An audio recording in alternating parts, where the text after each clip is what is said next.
So good morning, everybody. I want to welcome you to the May 13th, 2025 meeting of the Coward County Board of Commissioners. At this time, I'd like to ask Father Benson if he would give us an invocation, please.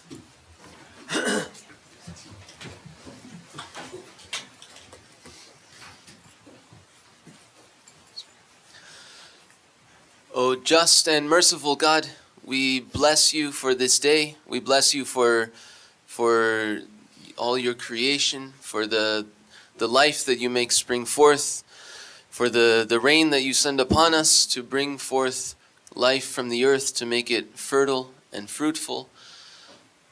We bless you for your Holy Spirit, the hand that guides the course of all creation. We ask that you send your spirit of wisdom and right judgment upon this group gathered here today, that they may know how to direct the course of affairs for Calvert, that you give them prudence and knowledge and justice and mercy. And we ask that you continue to bless all their efforts and to direct everything in your goodness toward the flourishing of all human persons. We ask this in the name of your Son, who lives and reigns forever and ever. Amen. Amen. I pledge allegiance to the flag of the United States of America and to the republic for which it stands, one nation, under God, indivisible, with liberty and justice for all. So Father Benson comes to us from St. John Vianney Church right here in Prince Frederick. And let me see, how long have you been here now? It's been like 9 months? Not a year yet. Not yet. And Father Benson grew up in Montgomery County. And I told you when you came here, this is as close to heaven as you were going to get. I hope to get to heaven eventually. I know. This is the next step. It's heaven on earth. Yeah. So far, how is it? It's wonderful. See? No disrespect to Montgomery County, but, you know. But so I've been going to St. John Vianney Church for over 50 years. I'm the most dedicated non-Catholic in that church, probably. Does the holy water start to kind of boil a little bit when he walks by, or is everything okay? That ended after about a year. And Father John sings. I love to sing. Sometimes he sings the whole Mass. Really? Yes, I've seen him do that. That's I cool. sing other stuff too, but Yes, we don't know about yes. But it certainly is a change from our past priest. So we greatly appreciate having you here, and I'm glad it's working out for you because we kind of like Coward County. So, I love Calvert. all right. Well, thank you. Thank you. Thank you. Thank you. Next item on the agenda is approve the agenda or any corrections or additions to the agenda as presented. Have none. Is there I a move motion? that we approve and then adopt the agenda as submitted, but adding executive session for a business or an industry to locate, expand, or remain within the state. Second. I have a motion and second to approve an amended agenda. Is there any discussion on that motion? Hearing none. All those in favor say aye. Aye. Opposed? Motion carries. Do have a couple of public service announcements today. Sorry. This is Business Appreciation Week, so our meeting, that's why we started early today, and we're going to have a pretty brief meeting as meetings go, and we'll be out visiting some local businesses. As most of you know, here in Calvert County, we don't have a lot of very large businesses, so we depend on our small businesses. We greatly appreciate what they do in our community, providing jobs and resources to our citizens. So we just take this week and go out and visit some of those businesses and thank them for what they do for our community. And so we're going to start that this afternoon. All four of us have tours of various businesses. So just when you go out to a local business, just kind of thank them for what they do for us, because sometimes it's tough operating your own business, as Commissioner Hart can attest to. You know, struggling to find help sometimes, and sometimes making ends meet can be a challenge. So we greatly appreciate our small business, and we're going to take this week to go out and thank some of them. Also, on this coming Saturday is Armed Forces Day. That's always the third Saturday in May, and we want to recognize the immense challenges and hardships that our military members face, putting their lives on the line to safeguard our freedom and security. And today and every day, we acknowledge their extraordinary contributions and are grateful for their commitment. And we also want to take the opportunity to thank their families who also give up and sacrifice because of the service of their family members. So we want to keep them in our thoughts and prayers. And because Memorial Day is coming here pretty soon, our next meeting won't be until June the 3rd. You'll get a break from us. So in honor of Memorial Day, we want to express our appreciation for the many thoughtful individuals throughout our history have given their lives in service to our country at home and abroad. These brave and selfless individuals make it possible to raise our children and live in a free society, truly a debt that never can be paid. You know, if you think about all those young individuals that lost their lives in conflicts around the world, as you get older, you really appreciate how young they are and the sacrifice that they gave. It really is truly, truly a great commitment to our country.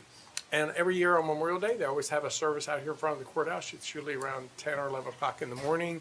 There's usually one at the Legion in the beach up there at the Memorial Park. So if you pay attention or take a look at the website, it will show you when and where those events are taking place on Memorial Day. And as always, we have an animal from the animal shelter here today with us. Father, pay attention, you might need a companion. Marty's not here today, so. I noticed that. Good Jen's gonna take morning. He's home taking care of all the dogs.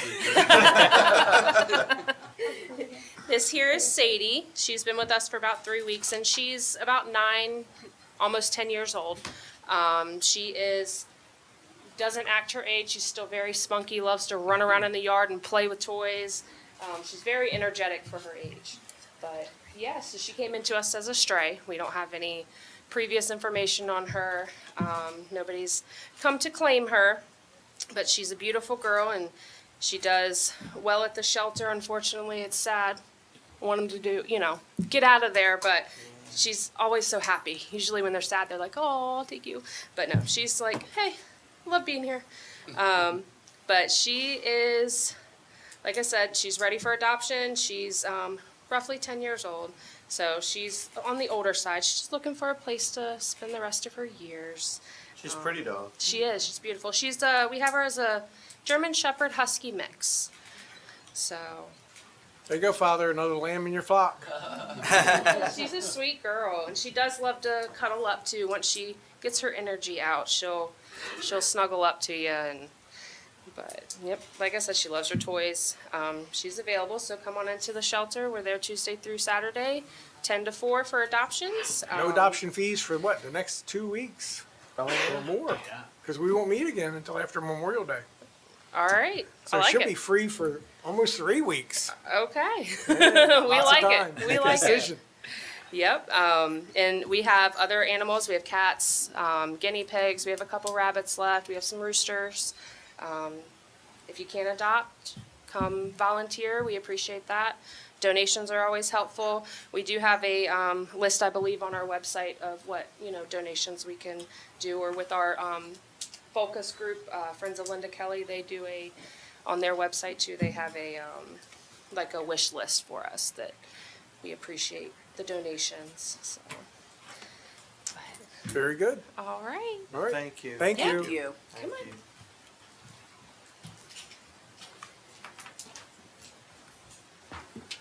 So the next item on the agenda is that we convene as the Board of Health. Is there a motion? Yes, sir, Mr. President. I move that we recess the meeting of the Board of County Commissioners and convene a meeting with the Calvert County Board of Health. Second. A motion and a second that we convene as the Calvert County Board of Health. Any discussion on that motion? Hearing none. All those in favor say aye. Aye. Opposed? Motion carries. Dr. Moore, Director?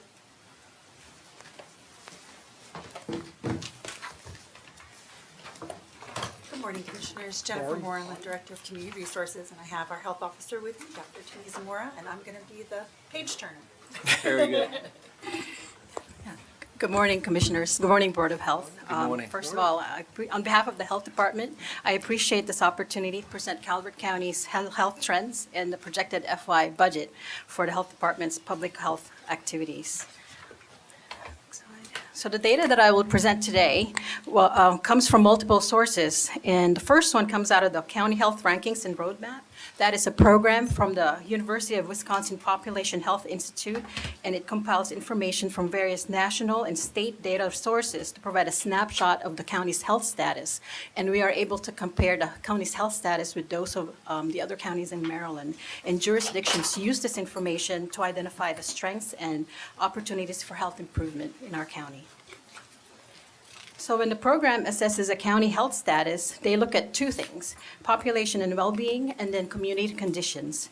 So for the population and well-being, the following are used as measures to contribute to it: the length of life, which includes premature death rates, child mortality, infant mortality. And the good news here is that Calvert County is performing very well in this measure. So we see significantly lower premature death rates, a higher average life expectancy, lower child mortality rates, and when compared to both the state and national averages.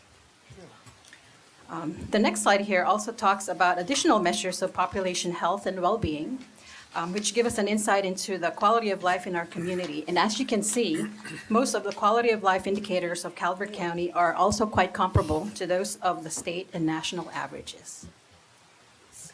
Next slide. So this map provides a snapshot of Calvert County's population health and well-being in comparison to the other counties in Maryland. As you can see, each county is color-coded. It represents different health groups.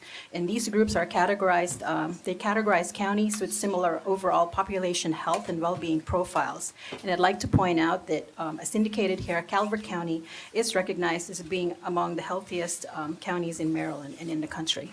So why aren't we the healthiest? Why are we the healthiest? Why are we not the healthiest? Oh, there are other counties that are actually surpassing us quite a bit. I know. I see that. That's what I'm asking. Yes. I think a combination of potential funding and then the efforts from the entire community. Always comes down to money, doesn't it? It's a major factor. Yes, Commissioner. Next slide. So the graphic here provides a summary of the population health and well-being across the state. And each county is represented by a dot, and it's positioned along a continuum that ranges from the least healthy to the healthiest in the nation. And the color of each dot indicates the health group that we belong to, or that county belongs to. The graphic shows, or allows us to see that Calvert County compares well within the state and nationally. And as you can see, we're performing about average for Maryland, and we're outperforming the national average in terms of population health and well-being. Now, we're going to turn our attention to community conditions. One of those factors is health infrastructure. The county's health infrastructure is generally on par with the state averages in areas like flu vaccination, food environment, and mammography screenings. We also have the lower rates of preventable hospitalizations and lower rates of uninsured compared to the state and national averages. Additionally, 73% of our residents have access to exercise opportunities. However, one of the challenges we face here is that we have a lower number of primary care physicians, mental health providers, and dentists, and that indicates an area of need here. Your page turner's in a hurry. The next slide here shows a view of our social determinants of health. And we see positive trends in that there are lower rates of housing problems, unemployment, child poverty, and injury deaths here compared to the state and that of the national average.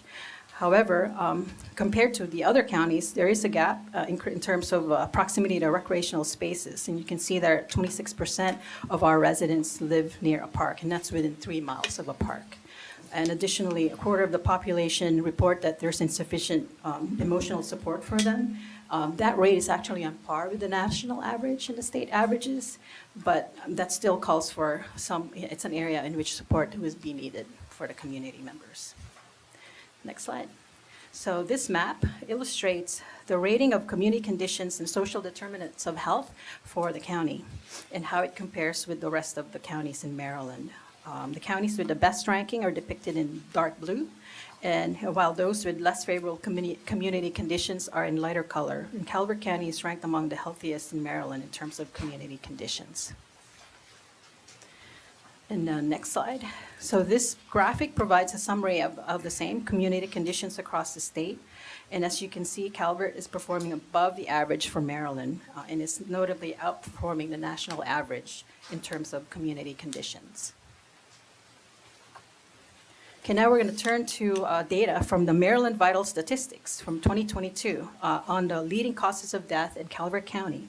Cardiovascular disease still leads that, and it consists of 29.3%. So the age-adjusted mortality rate is 166 per 100,000. But we are pleased to report that that trend is actually coming down for the county. The next is malignant neoplasms and cancers.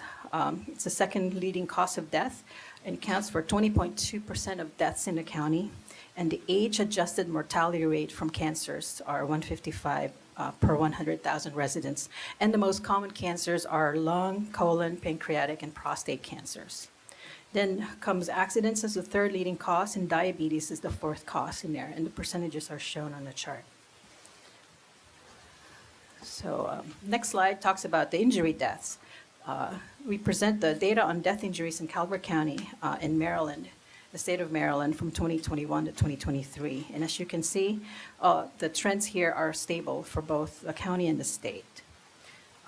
Just to clarify that, the injury deaths include motor vehicle accidents, suicides, homicides, and accidents.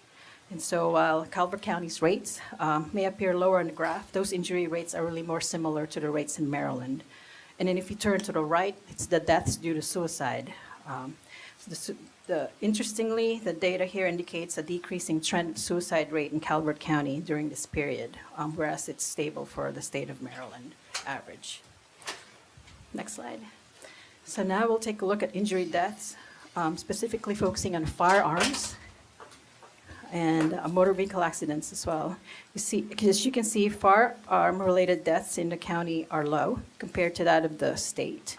And then moving on to the right, injury deaths from motor vehicle accidents in our county are comparable to those in the state.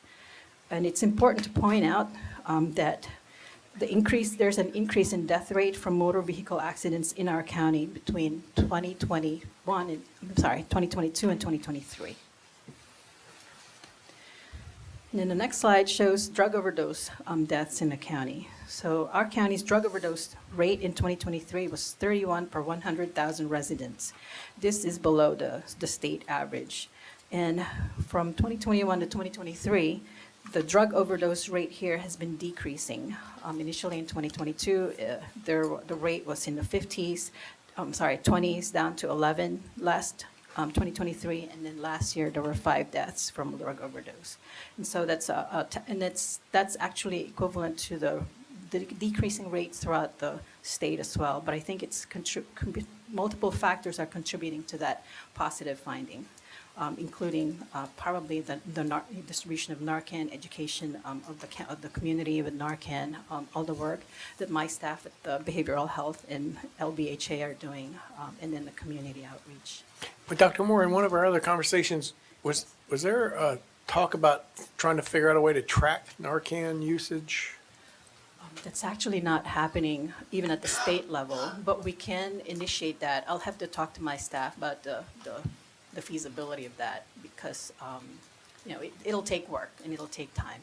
I think we had some discussions earlier about, the stats and how Narcan was represented in the data that's in the stats because it's so readily available now, you're really not sure. Whether it's contributing to it. So there are studies, not in our county, but in other jurisdictions where they actually showed that it scientifically supports, or it's been shown that it helps contribute to some of these decreasing death rates. I can pull that data out as well, and it's probably translatable to ours. I just knew we had some discussions about it. I didn't recall the outcomes of those discussions. But I think we all understand it's a significant influence in the death rates for drug overdoses now today. Yes. So I'll be happy to provide that information. Yeah, thank you. Now we're going to move on to the chronic disease prevalence. 35% of Calvert County adults reported the diagnosis of hypertension, and that rate is comparable to the state average. It is worth noting that these rates appear to be increasing over time, at least in the last three cycles that are shown in here. So shifting to diabetes, 10.2% of adults in the county reported having that condition, and that also aligns with the rates in the state. Similar to hypertension, it looks like there are some increasing rates there, but there's also statistic that plays into a role. If the samples are very small, the differences that you see there may not be true, and they may actually be flat rates. Next slide. Now we're going to focus on cardiovascular disease and depressive disorder prevalence in the county. 3.5% of adults in Calvert County were diagnosed with cardiovascular disease by a doctor. And that graph here shows a decrease of from 8.3 in 2021 to 2022. And these rates are comparable to those of the state. One interesting observation is that the prevalence of cardiovascular disease is lower than expected for a disease that's causing a lot of the deaths in the county. And I would suggest here that it's likely that cardiovascular disease is underdiagnosed, not just in our county, but throughout the state and probably nationwide. And so it continues to be the major cause of death. Turning to the right, we can see that 18.6% of adults in the county had a depressive disorder, and the rate of depressive disorder in the county appears to have decreased, while the rates for the state have remained stable. One other thing to note here is that the prevalence of depressive disorder is higher in women when compared to men. And that is actually something that's been observed over time, so not just in our county. So that's actually true for the nation as well. Next slide. So the next few slides will talk about data that we obtained from the Maryland Behavioral Risk Factor Surveillance System. And that is a telephone-based survey system that the state, or actually the state does through the CDC. It occurs every 2 years, and it's an invaluable way to collect information from the residents and the citizens itself. So since 2021, it has surveyed over 400,000 participants, and our state, our county, many other states use this to monitor health, chronic conditions, healthcare access, and then use that information to introduce health promotion and prevention efforts. So in 2023, 12.7% of adults in Calvert County reported no leisure time physical activity. And the good thing about this is that those rates appear to be decreasing, both for males and females. And so I would say that is a positive finding.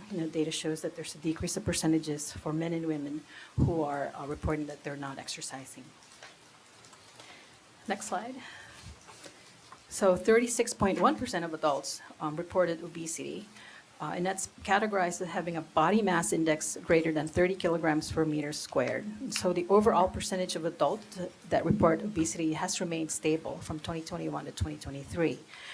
And breaking down that data by gender reveals a trend in which men report a slightly higher percentage of obesity compared to women.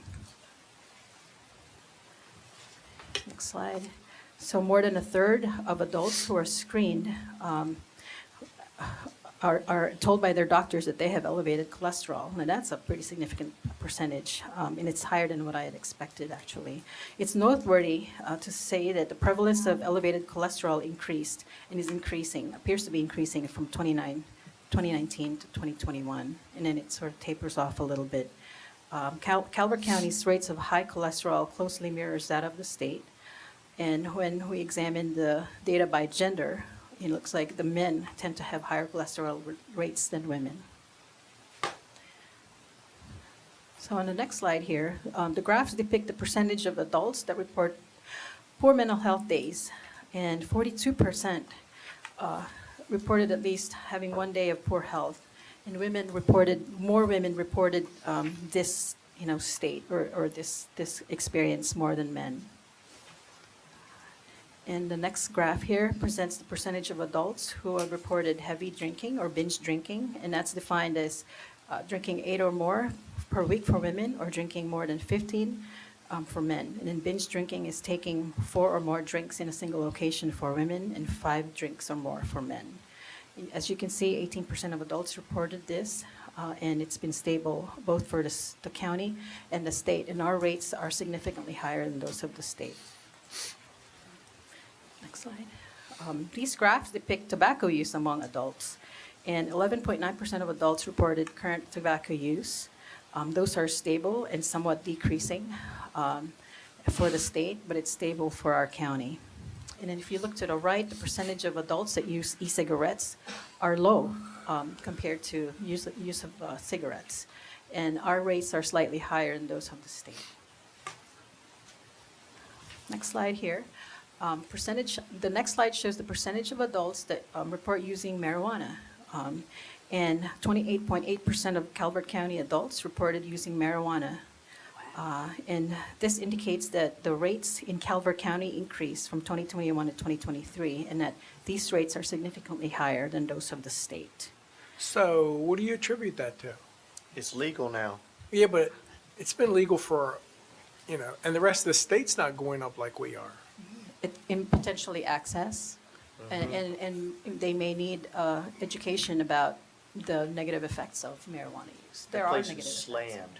But But- it may be access. Yeah, but access, we only have one location, and it's in the far southern end of the county. So I don't understand why access would increase our rate.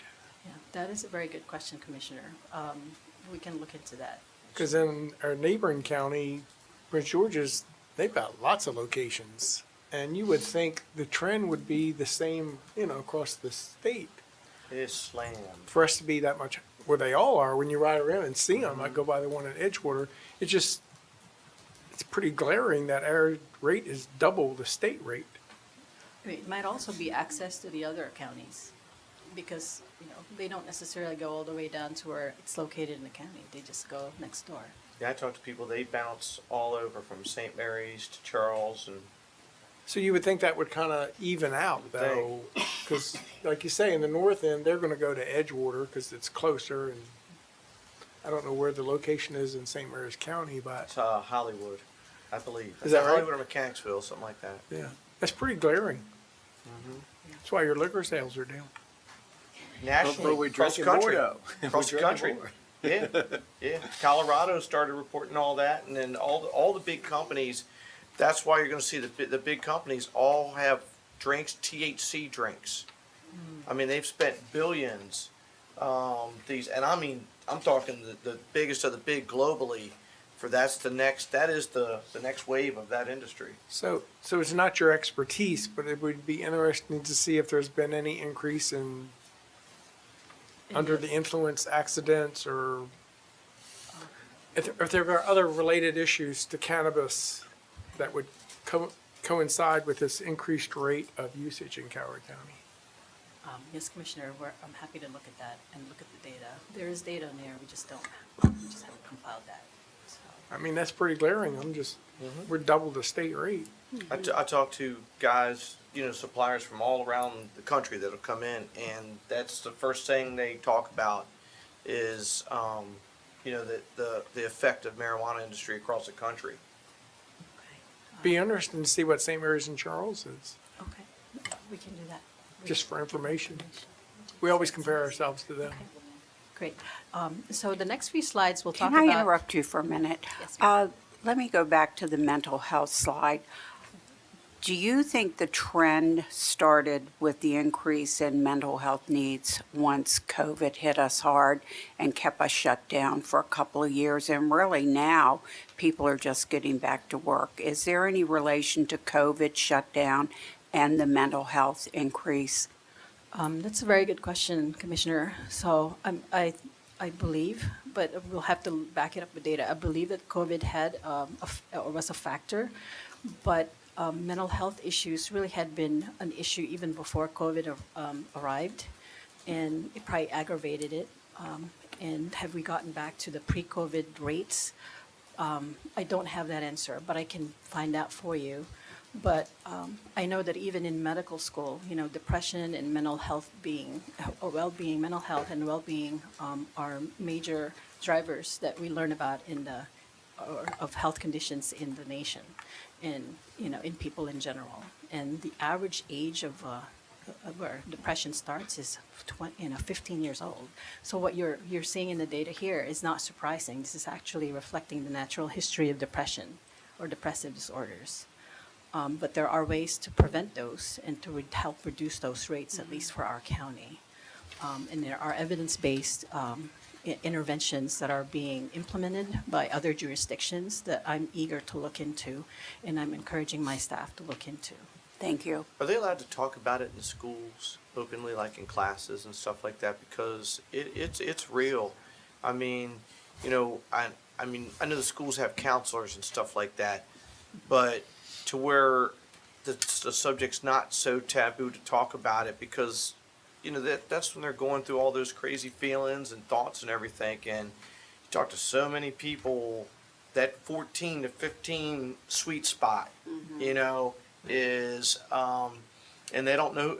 There's such a shortage of mental health professionals. I mean, it's a huge shortage. So at least if it's openly talked about, I mean, do you know if the school system has a program to where, hey, it's okay to talk about it? I actually don't have that information, but I think that if it is probably occurring at the individual level. And I can say that the health department has implemented sort of like a pilot program in which mental health services are provided in a school-based setting. So we have those in 3 schools right now, and we're ironing out the kinks, and then we'd like to expand those to all of the secondary schools. But those are done at the individual level See, 'cause I because know of it's not the patient same, but privacy. we'll go out and do career day, Center Middle School, and you'll have a classroom, and you'll say, hey, so what do you think you want to do? Nobody will talk. Once the first person talks, it's like dominoes. It's infectious, and they're all talking about it. So I thought, you know, if each class, you know, there was somebody that came in, a professional that came in, at least got the topic in the air, at least, you know, they would maybe see signs that, you know, that professionals would pick up on, you know, that, hey, you know, maybe we need to talk to this one or that one, because we just all know too many people that actually go through with it. Yes. And do we track the causes for the issues that our young people are seeing? So those are not tracked, but based on at least the reading that I've done and information that I obtained from the the experts in our staff, it's their environment. There's more isolation that goes on today because of social media and people's connectedness to their devices rather than interacting with people. I think that's one factor. The other is there's this bullying that's occurring on social media, and then there are those normal things that adolescents go through. It's an adjustment, and not everybody has the coping skills to well, deal they have with nobody some- to talk to either. I mean, the social skills are just horrible because we've traded it for this stuff. Correct. And that's what I say, you know, if maybe they got talking about it in their classroom, or just because that concerns me more than almost anything else in school, was just a mental health condition that, you know, it's the trend keeps increasing, unfortunately. Because Yes. a lot of, I mean, back in my day, you know, we didn't have social media and those devices, and it was usually family life. You know, there was something going on at home that, you know, the child was in a bad situation at home, but I think that's changed now. No data to back this up. I think it's more about, like you say, social media and the impacts that has, whether it's intentional bullying or just information that's on them, at them all the time, Yes, Commissioner. that creates pressures. Yeah, now there's at least in my reading, the protective factors that seem, because not everybody who has the risk factors for developing depression get it, because if they have protective factors in their life. And one of the things that really kind of sticks out in my mind were their relationship, or having an adult that they can confide in, having an adult that serves as a mentor or somebody as a friend who helps them. It's not necessarily a parent. It could be somebody at school. It could be somebody in a community setting. And so the more difficult part is like, how do you implement that? And so there are mentoring programs, but those are programs that are small and slow, and it'll take time to actually be a part of like community practices. Well, and they're such deep thinkers, so much more than what you would think. You know, when I was a kid, there was a stage all I wanted to do is fish and crab and ride my mini bike. That's all I wanted to do, you know. And then you get to all you want to do is chase girls phase and all that kind of stuff. They think about issues that you just wouldn't think they think about, and you start peeling that onion back a little bit, and you're like, where did you get that idea from? And all they have is the social media outlet. So that has taken the place of mom and dad being the main influence, or that big brother or uncle or somebody in the community. You know, it's whatever information they believe it. They read that stuff and they believe it. And you're like, where did you, you have to dial them back a little bit. I mean, you can take like in music, they'll hear a song that's been redone. They truly think that person they heard invented that song because that's what they hear. So that's why I say, you know, just somebody, a human in there to talk to them. It's really hard to see these teenagers commit suicide. It's really Yes, hard. yes, it is a tough thing. And so, Commissioners, so we do have a lot to cover, and I'd like to, and we do have limited time today. With your permission, I'd You're like to doing be your able best. to- We're messing you yeah. We'd like to continue. Actually, I'm happy to come back and continue the rest of it, because I there's. think so, because this is such a, you got so much here. Yes. It's really hard to digest all this in one shot, that maybe some of this we could carve up into some different chapters. Yes. I know, and for me, I'd like to make a pitch for our volunteer fire departments. Commissioner Hance and I were just in North Beach this previous week, and to see the number of young people there who are guided and influenced by men and women, like when Commissioner Hance and I were kids, and we had our relatives and and community support. I don't think the kids have that, so I think every young person, think about being in the volunteer fire department. I'm telling you, that'll get rid of your depression. We'll have time to think about that stuff. You won't have time to think about anything, and they just do a wonderful job with the youth. Now, I do want to put a plug in for our local behavioral health authority. So they do a lot of outreach that are school-based as well as community-based. Most of their effort is in distributing that information out so that people, parents, community members are aware. But I think we need to go, and we need to go a little step further and, maybe stimulate or gather community members and how we can get them connected with the children. And like I said, the efforts will be small. It'll take time, and hopefully over time, those connections can form, and we can help and make an impact on one kid at a time.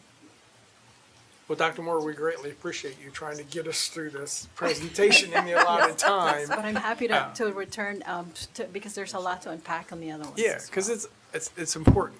The issues are very important. Finding the sources and trying to remedy those is important. And we don't want to rush through that. So we appreciate you trying. And unfortunately, we are on a crunch time today because of outside commitments.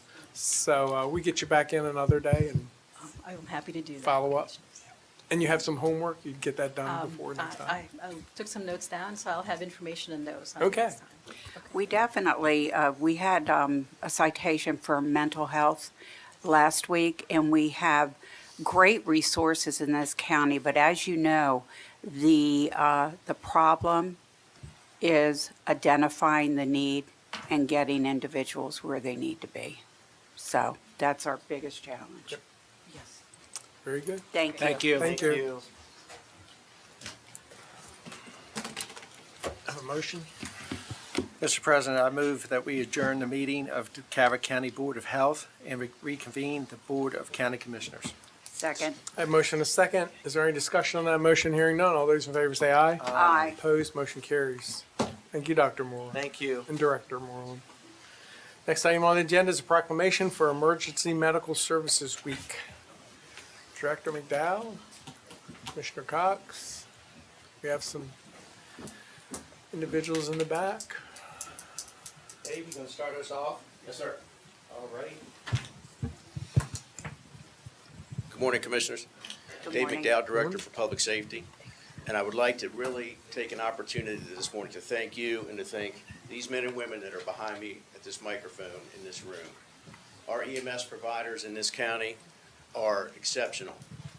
The volume of calls that they handle and the care that they deliver is second to none.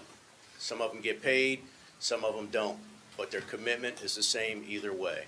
And we truly are the flagship, I believe, in the state of Maryland for how it's supposed to work. I want to thank Heather House for her efforts for putting this thing together today. And we have several providers that are here, several chiefs, several clinicians, and this really is an honor for them, and I don't want to take any more away from it, but I'm going to have them step up if that's okay, and we can Thank get you, the thank you, Dave. Heather, do you want to start us off? I'm Heather Howes. I'm the EMS specialist for Calvert. Good morning, I'm John Tippett, Deputy Chief, North Beach Volunteer Fire Department. Good to see you again. Ben Ridgely, the Chief of Prince Frederick Fire Department. Brian Bell, Deputy Chief of Salamas Volunteer Rescue Squad Fire Department. Carlos Gant, Chief of Prince George's Volunteer Rescue Squad. How are you? Ethan Johnson, Lieutenant over at Dunkirk Volunteer Fire Department. Good to see you. Michelle Thanks Weems, for coming up. the Deputy Chief of St. Leonard Volunteer Fire Rescue. Good to see you. Assistant Chief Sean McKeever from Calvert Advanced Life Support. Morning. Colton Townsbury, Calvert County Rescue Dive Team. Good to see you. Kelly Carlson, Assistant Division Chief, Career EMS. Ken Miller, Division Chief, Career Stanley Harris, Division Chief, Emergency Communications. Chad Langford, have two hats, run with St. Leonard Volunteer Fire Department and representative Calvert Health. My My name's Regina Turnbull. I'm the clinical supervisor for Calvert Crisis Response. Erin Ward, Recruitment and Retention Specialist for Fire Rescue EMS Volunteers. Good morning, Sergeant Reginald Singleton, Trooper 2, Aviation Command. You gotta make sure you're in the picture frame, though. Okay, well. Good morning. Cameron Hunt. I'm the Detective Sergeant with the State Police Barracks. Good morning, Jason Dean, representing the Sheriff's Office.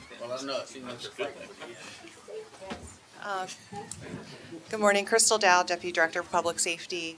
Do you mind if I say a couple words? Okay, so I just want to recognize that this is, the EMS system as a whole encompasses so many different individuals and organizations. Also, this week is Nurses Week, so I just want to point out that for our charge nurse here, for the ER, and next week is our EMS week, but it's a whole range of a system from the field to the ER and getting the patient to where they need to be. So, thank you all. And happy birthday, Crystal. Good morning, Commissioner Sheriff Cox. Thanks you for recognizing our fine men and women that serve our county. We do have the best of the best, and just thank you for everything you guys do for us. And thank you for recognizing these individuals today and this week. Thank you, Sheriff. So thank you, everybody, for coming in today and recognizing this week. And it's not only, when we pick up the phone and call 911, it's the everyday activities, the duties that we perform, from Mr. Harris 911 Center all the way down to training, the Sheriff Department.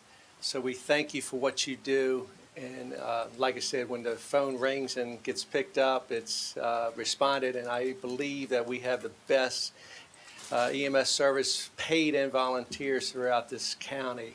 And this is a great picture to just back that thought up. So thank you for what you do. So with that, I'll read the proclamation. Whereas emergency medical services are a vital public service and a key component of Calvert County's healthcare system and public safety network. Whereas Calvert County EMS professionals, including emergency medical technicians, paramedics, dispatchers, firefighters, first responders, educators, administrators, volunteers, and career personnel provide life-saving care around the clock, 365 days a year. And whereas access to timely, high-quality emergency care improves survival and recovery for individuals experiencing sudden illness and injury, serving the essential link between the scene of emergency and the medical facilities. And whereas the theme of EMS Week 2025, We Care for Everyone, reflects the compassion, professionalism, and commitment of EMS providers who serve all residents and visitors without hesitation. And whereas the EMS personnel undergo extensive training and continuing education, often performing their duties in difficult and dangerous situations, encourage dedication. Now, therefore, proclaim that Calvert County Board of County Commissioners recognizes the week of May 18th through the 24th, 2025 as Emergency Medical Services Week in Calvert County. Be it further proclaimed that the Board of County Commissioners express their sincere gratitude to all EMS first responders in Calvert County for their commitment to health, safety, and well-being of the community. All citizens are encouraged to honor their service in public programs, ceremonies, and activities. Given unto us this hands and seals this 13th day of May 2025, signed by all 5 commissioners. Thank you all very much.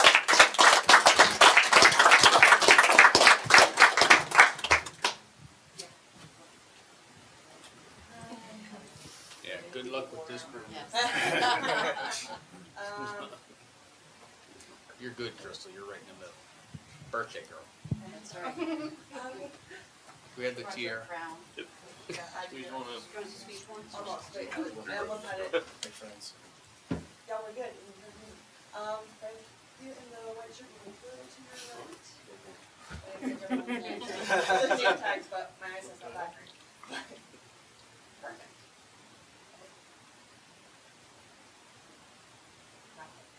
Commissioner Grasso, can you go to your right as well? Is he gonna be in the next room? I tried to avoid. Commissioner Hart, you're fine. I forget your name to the left of Commissioner Hart. Can you move a little to your left, please?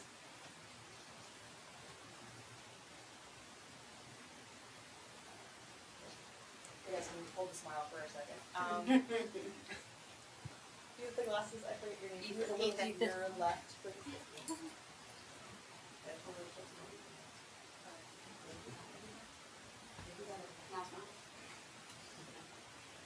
We're gonna have to start putting pictures on time. I know, I'm sorry. We did put One extras person, before. it's like one person moves and then 5 more moves. We got it. Yes, we got everybody. Smile. 3, 2, 1. Thank you for your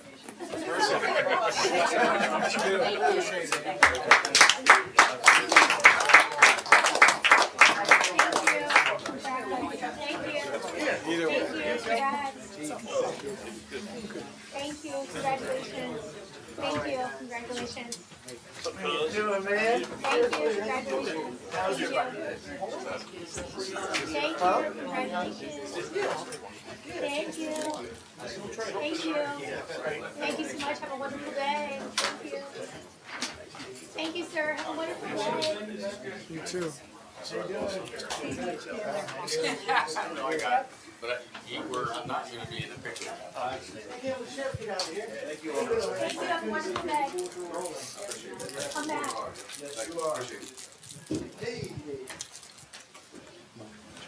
Our next proclamation is for Motorcycle Safety Awareness Month. Commissioner Grasso, Mr. Cantor. Yep, come right out to the mic. Yep, come right out to the mic. Just introduce yourself and talk a little bit about motorcycle safety. All right, I'm Howard Cantor with the 8 Beta of Maryland, which fights for motorcycle rights, and we are a big supporter for education on motorcycle and drivers' education. And this awareness is great. It helps promote in the state of Maryland. Because we work with Annapolis and all, and we've got different facilities this month for motorcycles. You don't have the license to come in there for a fast track to get licensed. And we try and educate people about, the safety on the roads. And which I was watching earlier, we need some safety around here. I would imagine the most dangerous part of being a motorcycle rider is people in cars who just are not practicing safe riding. Right, and that's what we like to educate. Safe driving, yes. And I think the phone is one of the main topics. But you have to be a defense driver out there. You always got to be aware. I know I've talked to a lot of emergency room personnel and over my lifetime, and the motorcycle accidents tend to be fatal. I mean, that's all there is to it, and then they have to go tell the families. So, and I see on the roads myself how crazy people can drive with a motorcyclist next to them, behind them. So that's got to be your biggest challenge. Right. And plus, some of these motorcycles need to be educated because they fly and come through lanes and stuff, And do wheelies. Yeah. That's, it's a big factor too. So that's why we're trying to educate everybody in this situation, just help in this, watch the bikers and the signs, throughout the state of Maryland. I think that's a big start. And we need to remind our citizens it's illegal to blow your grass clippings and your leaves in the road because That's they are right. slippery and they are a hazard, and it is against the law to do that, so. Yep, that's right. And we just got that one passed about the bus up here at Annapolis, where if you committed an accident, they can get fined but you must appear to court, because usually you just had to pay a fine if you killed somebody, and you could go. So we just got that bill passed, so that's a good start there. Thank you, Howard. You want to come on up front, please? Yes. And I'll read the proclamation. Oh, we will. You We will. Let her Well, read her as soon as I proclamation. read this, we'll make sure Yeah. we get a picture for We you. get plenty of pictures for you. Okay. Whereas safety is the highest priority for the streets and roadways of our county, and whereas Calvert County is proud to be a supporter of motorcycle safety, education, and awareness, and whereas motorcycles are a common and economical means of transportation that reduce fuel consumption and road wear and contribute in a significant way to the relief of traffic and parking congestion. And whereas it is especially meaningful that the citizens of our county and state be aware of motorcycles on the roadways and recognize the importance of motorcycle safety.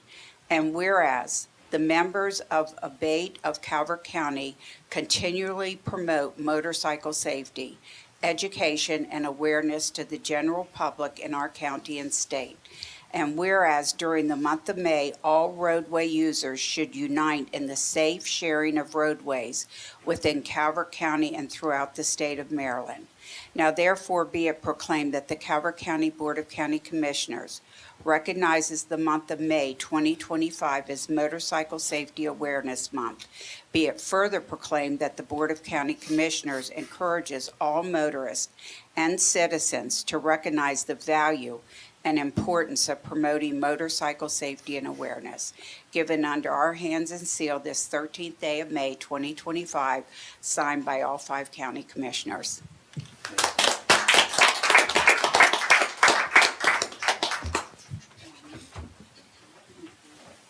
This will be easier. We'll get someone to do it after we get this one, okay? Not a problem. They're not normally this nice.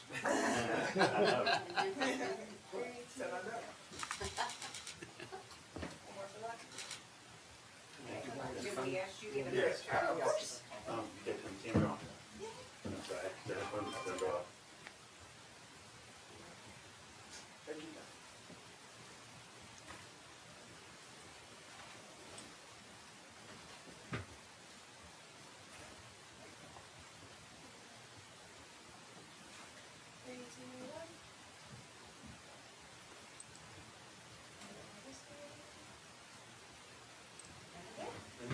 Thanks so much.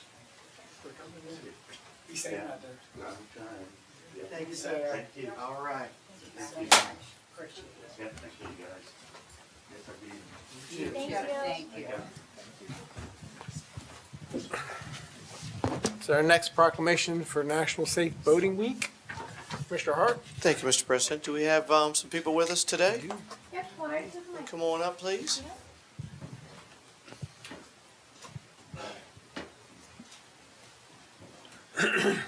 My name is Connie Cosgrove. I've been in the auxiliary since 1987, and I've held 3 different jobs and hold 3 now. Thank you. Thank you. Come on, how you doing? Good. Good morning, my name is Mark Campbell. I've been with the auxiliary almost 20 years now. I found it to be a fantastic organization. It's been a worthwhile volunteer service, and we appreciate the county commissioner hosting us. You know, we've historically had an opportunity to come and speak to you, and we greatly appreciate the opportunity. So we want to thank the county commissioner. Thank you. Thank you. Come on up. How you doing this morning? Good, good. My name's Harry Scott. I'm the Human Resources Officer for Flotilla 23-6, and I've been a member since 2001. How you doing this morning?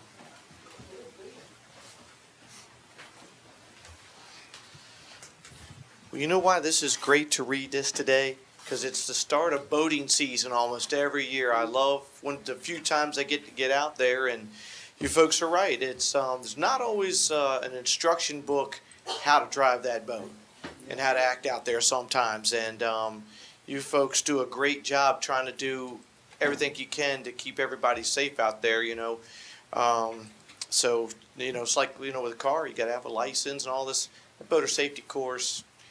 I mean, yeah, they need to know, Just a plug for that, we will be having just a plug for classes, we will be teaching the Department of Natural Resource course the 2nd, the 3rd, and the 9th of June at the Prince Frederick Library. For registration, please, I'll give you my number because I can't remember Larry's. Let us know at Connie Cosgrove, 443-404-3444 for pre-registration. Thank you. All right, guys, well, read this here for you. It says, whereas the National Safe Boating Council's Safe Boating Campaign is a global initiative promoting responsible boating and encouraging all boaters to wear a life jacket while on the water. And whereas boating, while an excellent source of recreation, can be risky, many lives are lost each year in the United States due to boating-related accidents, the vast majority caused by human error. And whereas boating safety advocates recommended that all boaters and passengers wear a life jacket, regardless of age, experience, or level. More than 85% of reported drownings occurred when the victim was not wearing a life jacket. Now therefore be it proclaimed by the Board of County Commissioners of Calvert County, along with the Coast Guard Auxiliary Flotilla 23-6, that the week of May 17 to the 23rd, 2025 be recognized as National Safe Boating Week in Calvert County. 2, to promote safe boating practices throughout the year. Be it further proclaimed that by this action we urge all citizens to wear it while boating. Given under our hands and sealed this 13th day of May 25, signed by all 5 county commissioners. Get you guys to move towards the center here. Yeah. There we go. All right. There we go.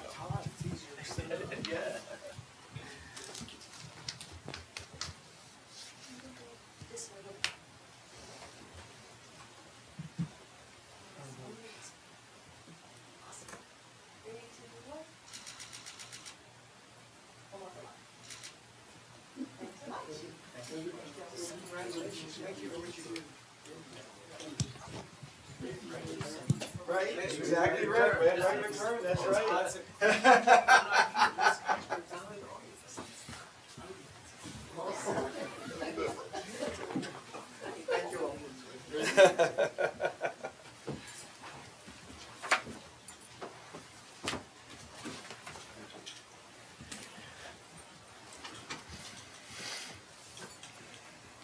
So the next item on the agenda is appointments.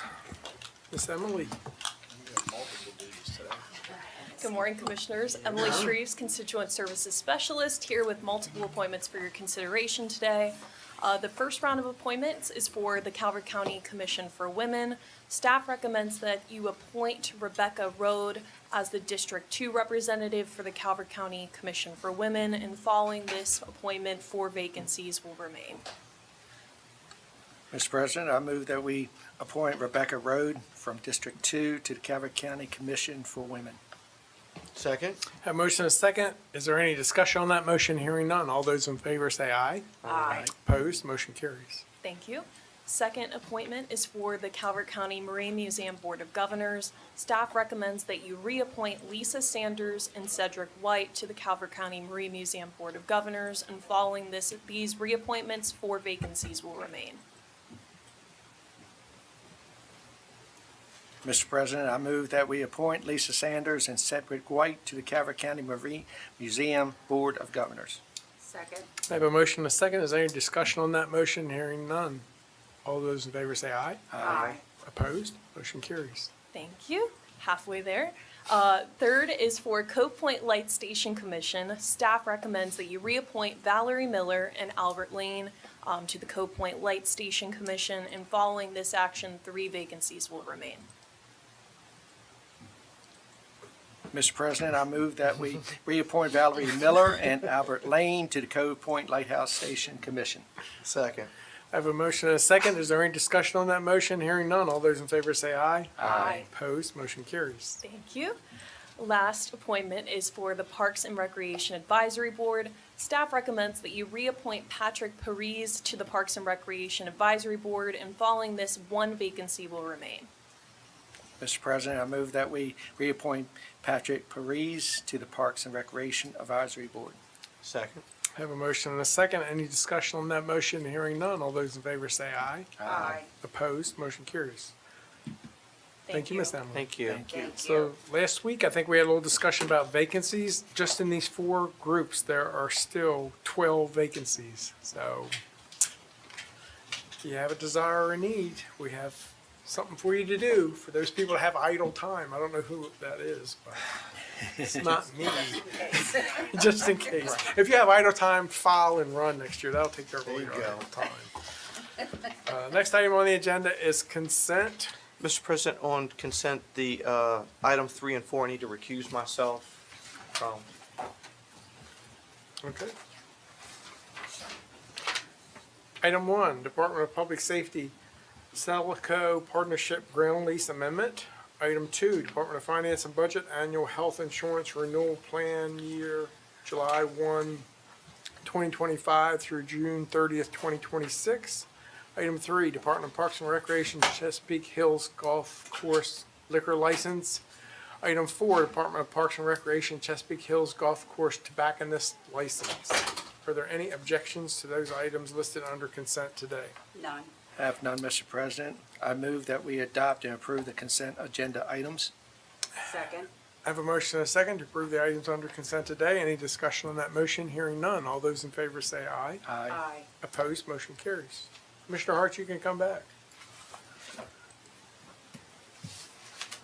So, he's eating. Next item on the agenda is a work session, Department of Public Works, rate study update. Director Cosgrove.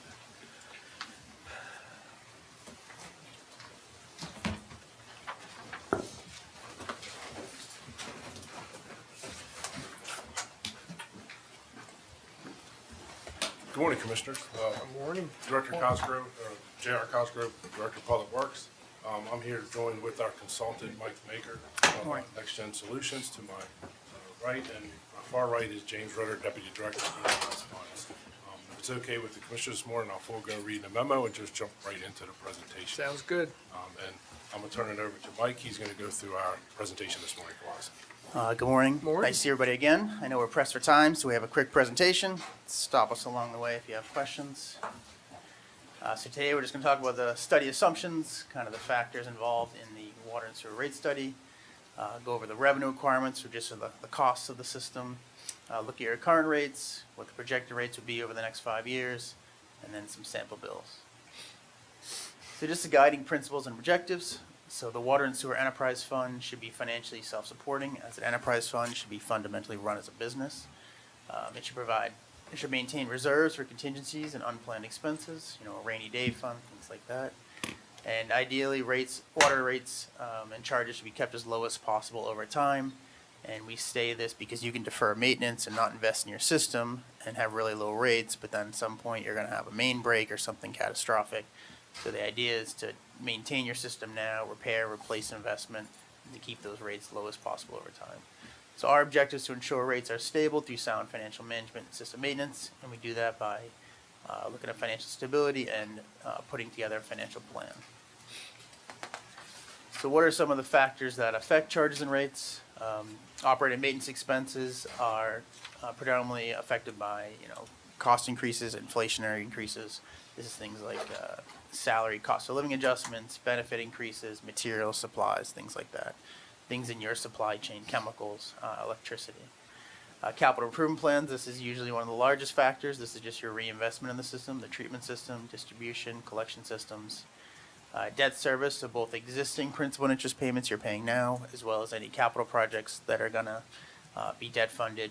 And the assumption we've made right now is using a 3% interest rate and 25-year maturity. For customer changes, water usage and sewer generation and miscellaneous revenues, we're just being conservative and saying the system's fairly built out right now, and so we're not anticipating any additional growth there. And then the reserve target we're looking to hit is a minimum cash balance of 180 days of operating expenses, so roughly half a year of operating expenses maintained in a capital reserve. So relationship between user rates and capital connection fees. As you know, user rates are charged quarterly, and the capital connection fees are charged as one-time fees for new development. So operating expenses, those must come through user rates. You can see that green box there going to the purple box. And then capital expenses, they can either be non-growth related, so repair and replacement, or they can be expansion related and growth related. Regardless of the type of capital cost, they can either be cash or debt funded, but ideally, system maintenance, non-growth related expenses should come through user rates, and then growth related ones should come through capital connection fees.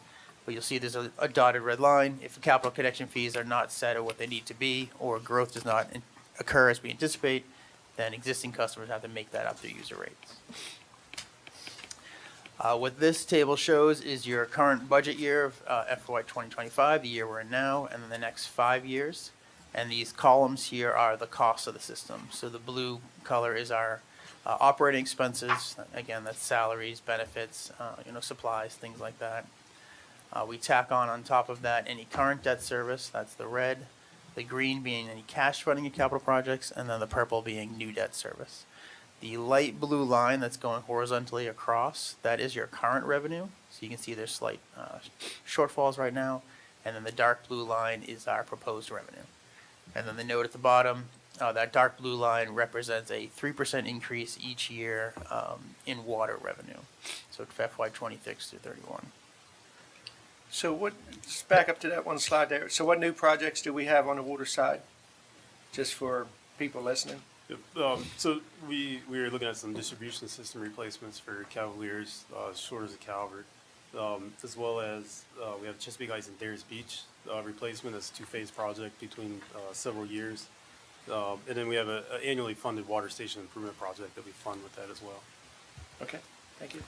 And in a couple of those developments that you mentioned, they're quite old. Yes, ma'am. So we have to, from time to time, we could have some mild catastrophes there, but in general, we have to keep up what we've got there because they are such old systems. Yes, ma'am. We'll program them based on the age of the system. Okay, thank you. And guys, I know, we talk a lot about sewer because that is, just the elephant in the room sometimes. And I know that the cost of that, is there any thoughts talking about the infrastructure of expanding water services out? I mean, how difficult, in the future of the county, we talk about infrastructure where, all these little areas, especially where I'm at, they don't have a lot of room for more wells and things of that nature. For the future, how difficult is that going to be to try to address some of those areas? I mean, we always know those septics are going to fail, and then we talk about the backup is going to be, what's the box? Holding tank. A holding tank, right. But what when that well goes and there's not another spot for that well? Because that is going to be the next generation's talk, especially septic, but I know we're not on that today. Because people, every drop that comes out of there, as we've talked, it's drinking water. Correct. Whether you're shooting it on the house or shooting it on the car or whatever, that's treated drinking water. And So in our current CIP, we're not planned out to expand our water system to those communities.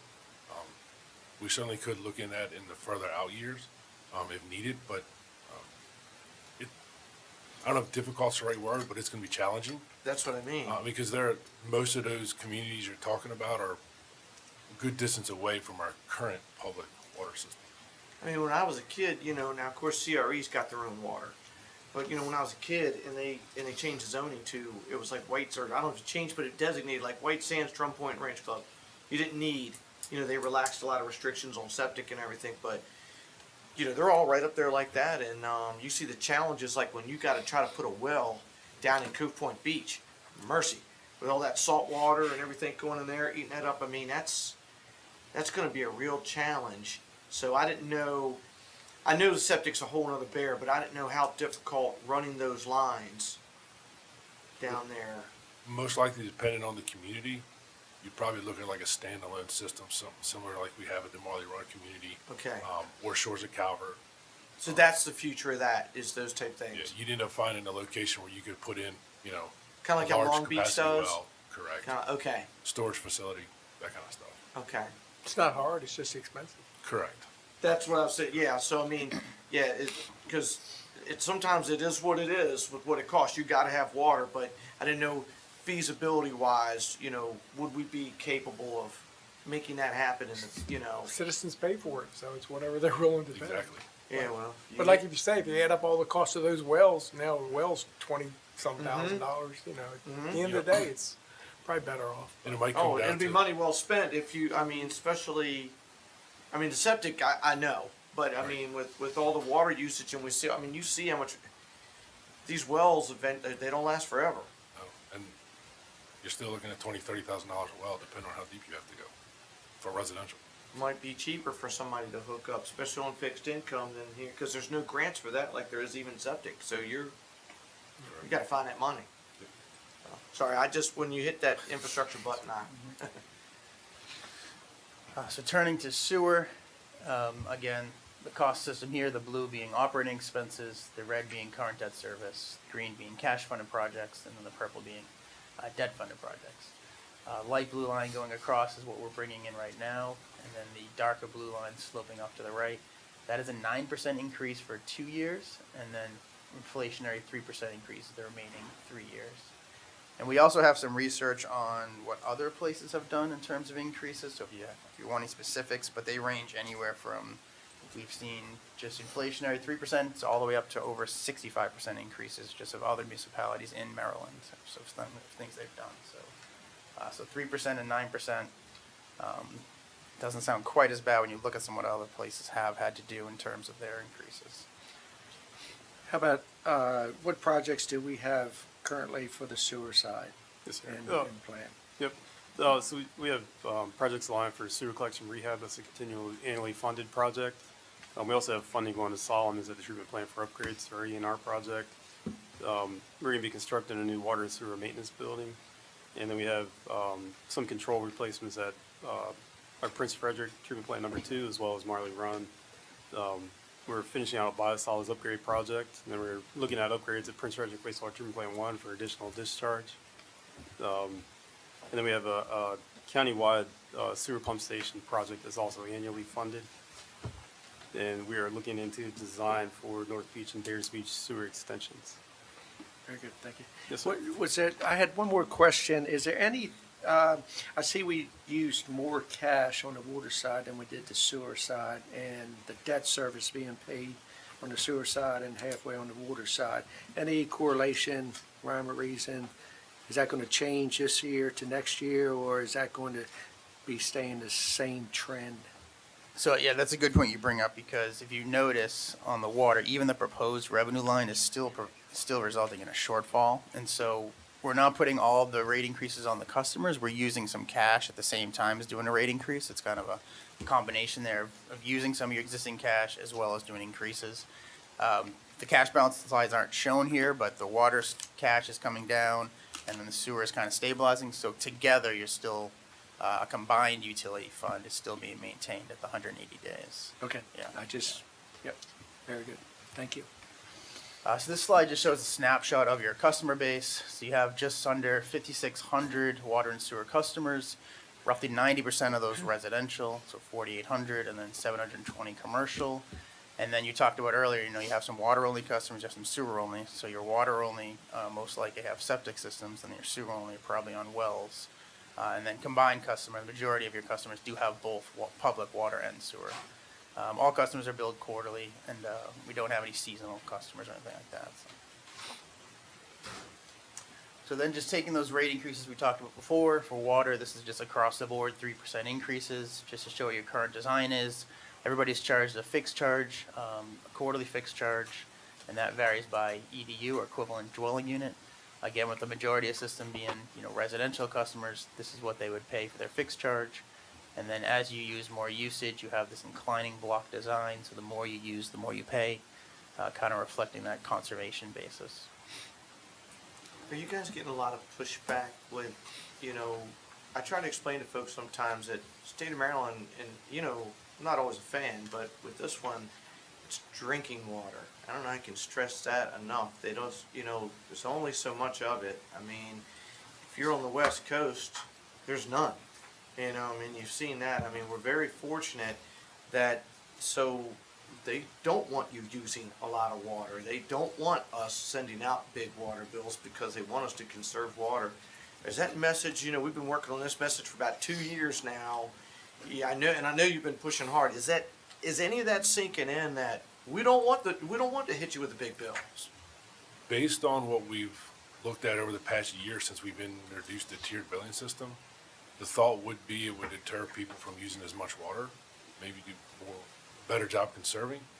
But from what we're seeing, the usage has not changed. They're still using just as much, if not a smidgen more. I guess those that want green yards want green yards. Yeah, I mean, there's a certain percentage of your customers, affordability is an issue. And so for those customers, if they can stay within these lower tiers, they're actually getting, a pricing discount because they pay less. But as Jared's saying, there's a percentage of your customers, they don't care what it costs to water their lawn. They want to have green grass, and they're gonna pay the higher tiered rates for that to reflect that, that usage, so. It's all about choices. Yeah. So this is the sewer rates. Again, this reflects the 2 years of 9% and then 3 years of 3%, but similar rate structure. So, and then if you're a customer who has just sewer only, you have that fixed rate on metered sewer. So. And then we always say, customers don't really care what their rates are. They want to know what their bill is going to be. So this is 3 different residential customers. So a small user in the 10th percentile, a median user, the 50th percentile, and then a large user at 75%. If we look at that median user, so this is roughly half your customers use below 9,000 gallons a quarter, half use above. Right now, they pay about $262 a quarter. That would go to $281. So again, that's a 3% increase on the water bill, a 9% on sewer. But if you combine them, we're looking at about a 7% increase there. So a little less than, what's that, $20 or so a quarter.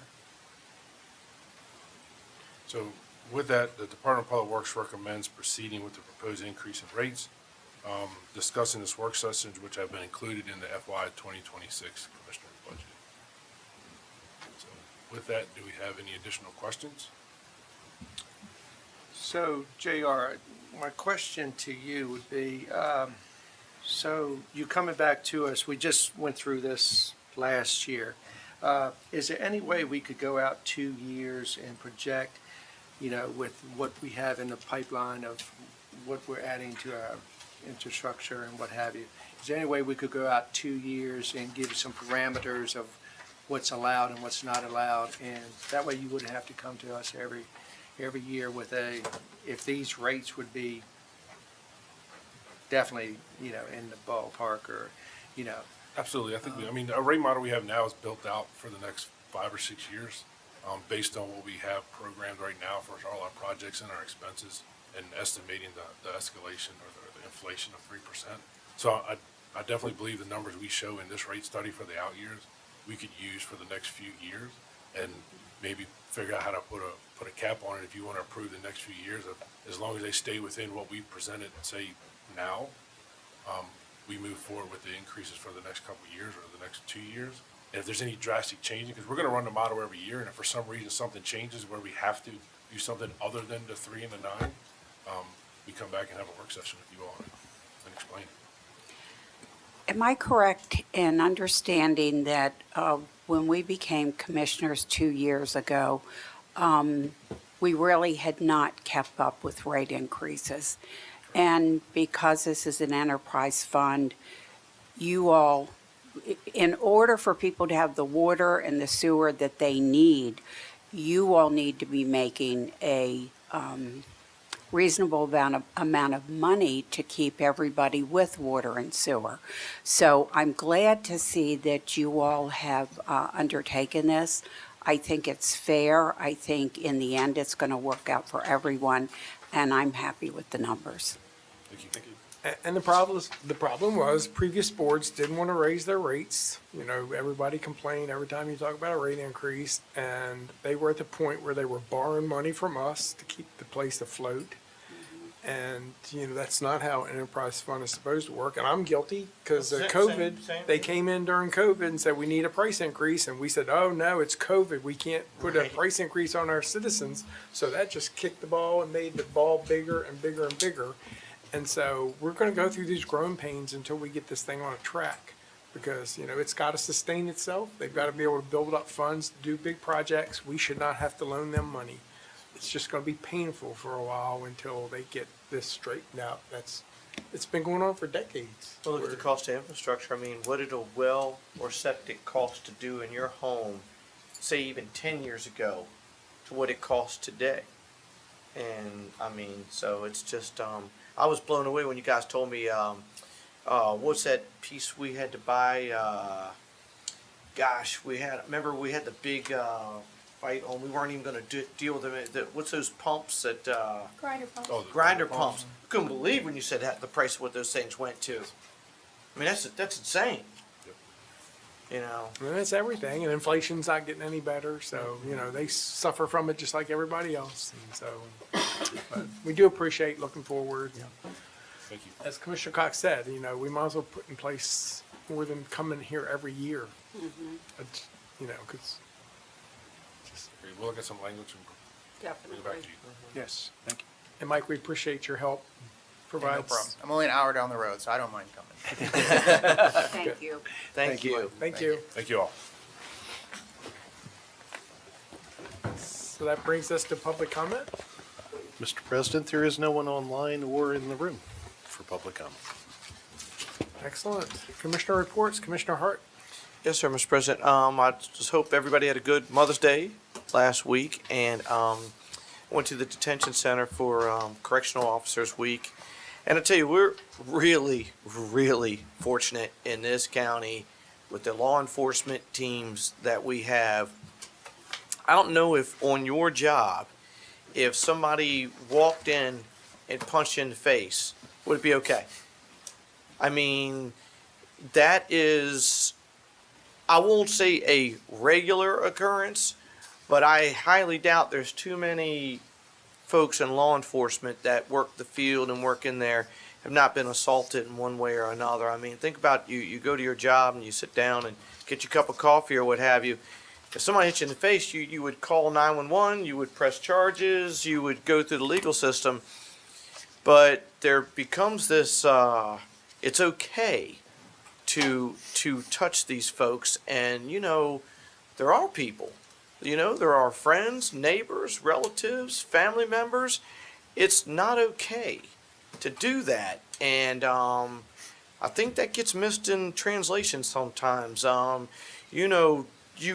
I was a kid, the only folks that were in that jail down there was just folks didn't know how to act on a Saturday night sometimes, and I mean, it was very, very low level. They routinely have extremely dangerous people in there. I highly doubt there's a week goes by that they don't have real deal killers, real deal people that need to be kept away from you. And I just can't underscore how appreciative I am that we have people that put their lives in danger, from EMTs to fire folks to, it's just mind blowing. And I'll tell you, that can be a scary place. And my appreciation level is just off the chain for all the folks that do that. And so I want to say thank you again. And then with Memorial Day coming, we just keep thoughts and prayers for folks and families that gave everything so that we can be here today. And just wanted to say thank you.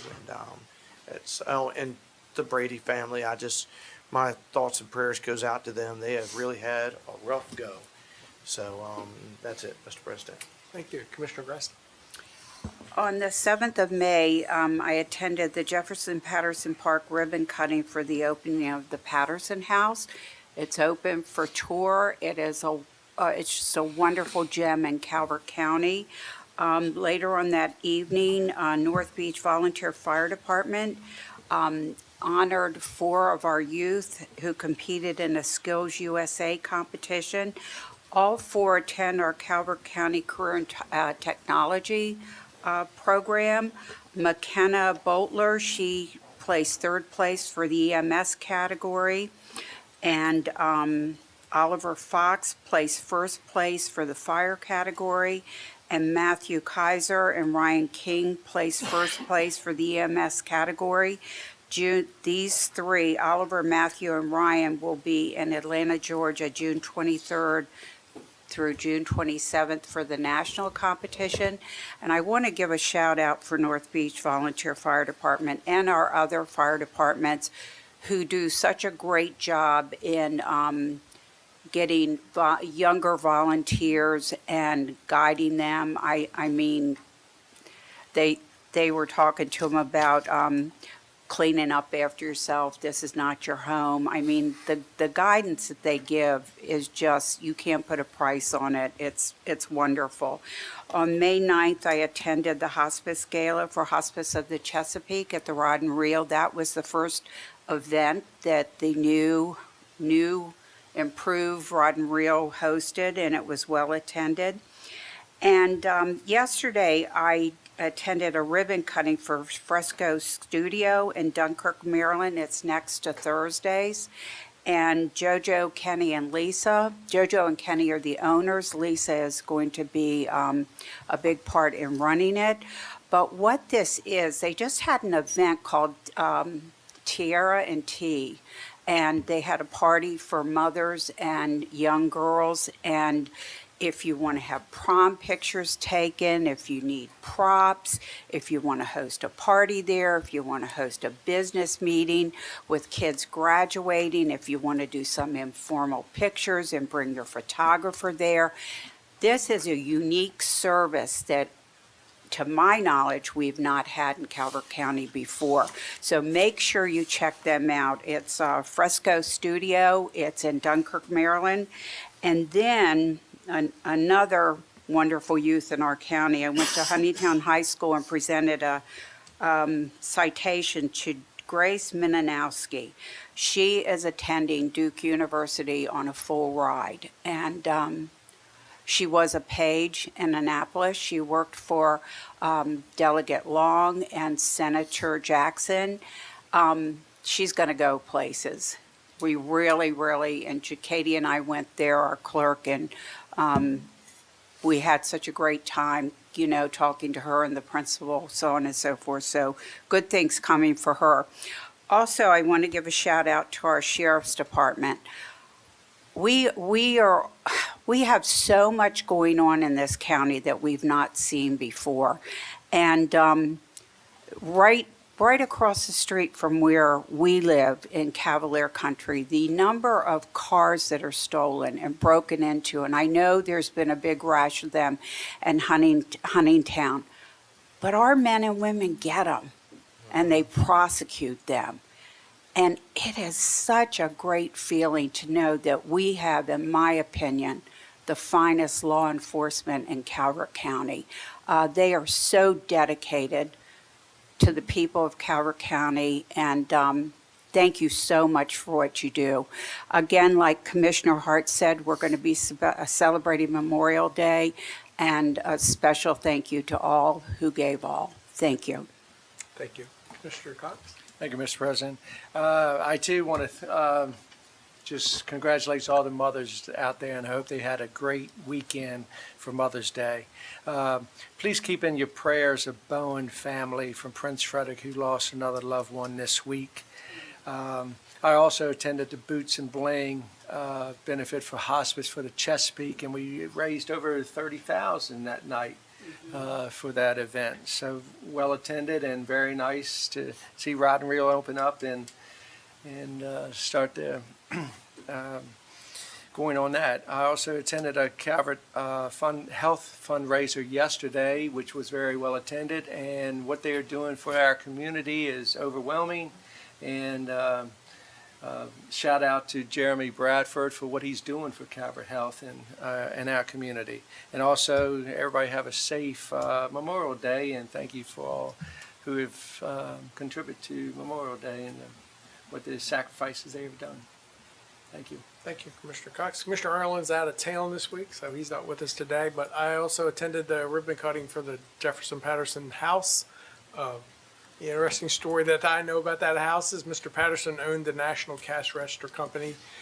His wife was B.F. Goodrich's granddaughter, so Calvert County was their playground. That's and, cool. Mr. Patterson hired a plane in the late 1920s and flew over southern Maryland and picked that property out from a plane and then built all the buildings on it. And restored that they restored that house this year. I forget what it cost, but anyway, it looks like brand new. It's open to the public now at certain times. You have to look at their website. You can go down and visit. I think they said over the weekend they had 350 to 400 people tour the house. Wow. A lot of local residents, natives that had never been in the house before, came to see the house, so that was pretty cool that they got to see. And also that night, I attended the skills ceremony at North Beach Firehouse, and we recognized those 3 kids, and they're going to Georgia in June to compete at the national level. I also heard that we have a crime scene investigative team that's going there too from the Career Center. So we have a fair amount of Calvert County kids that'll be going to Georgia in June to compete. Also attended the hospice event on Friday night. The rod and reel is a lot different. That's all I have to say. It's absolutely beautiful, and it's finally finished, so they're very proud. And it was a great event. They raised over $30,000 for hospice. It's such a great organization. Helps you when you're in your worst time and helps you through those situations, and can't say enough about how great they are. Commissioner Grasso talked about the auto theft ring in Calvert County. Most of you may or may not know we have tag readers at most of the entrances and exits to Calvert County, and the first night they broke into 50 cars and stole one. Somehow they figured out and got their tag number. They tracked them down to Washington, D.C. I'm not going to tell you the whole story, but anyway, they figured out whose car it was, and then a couple nights later, tag reader picked it up and notified them that they were back in Calvert County, and they caught them that night. And the one individual, they connected him to 248 thefts based on that. So, and they were from D.C., Prince George's County. You know, we shouldn't They talk don't bad believe about we our enforce neighbors. the law here. Well, They get here and get surprised that we enforce the law. We got to get on CMR. They're not in the right loop because apparently word's not getting out to criminals, and they think they can just come here and do whatever they want. So far, we're not going to allow that. Need that big Nope. sign. Yeah, well. I'm all about it. On Saturday, there was an Eagle Scout event, and unfortunately, there was not a single commissioner available, but I think County Administrator represented us there, and Mr. Ty Cherry got his Eagle Scout Achievement Award that day. So I want to congratulate Mr. Cherry. And on Mother's Day, my wife got a card from, I think it was from her son, and the whole front of the card was all these questions. What time is dinner? Where is it? Can I watch TV? Do I have to? Can I not? All these questions that you ask your mom. At the bottom it said, questions you ask your father. Where's mom? That's cute. That's a great That's card. true. Which That's is a great so card. true. It's a great card. Where's mom? So, and as we said, we are not going to meet again until after Memorial Day. As everyone else has said, please take a moment that day and say a little prayer for those that have sacrificed all to give us the freedoms that we enjoy every day. And there should be a ceremony here in front of the courthouse at around late morning that day if you want to attend. It's usually pretty well attended most It years. is, yes. So, and Can I say one more thing? absolutely. I'd be remiss when I was talking about our sheriff's office. They're prosecuted, and they're prosecuted by our wonderful state's attorney office. And our state's attorney is so diligent in making sure that we get justice for individuals who have been wronged, have been hurt. And I want to shout out to our state's attorney office led by Bob Harvey. They do an excellent job in working with our sheriff's department and making sure not only are we safe, but when we catch them, we prosecute them and they pay the price. Thank you. And our resident judges that send them away.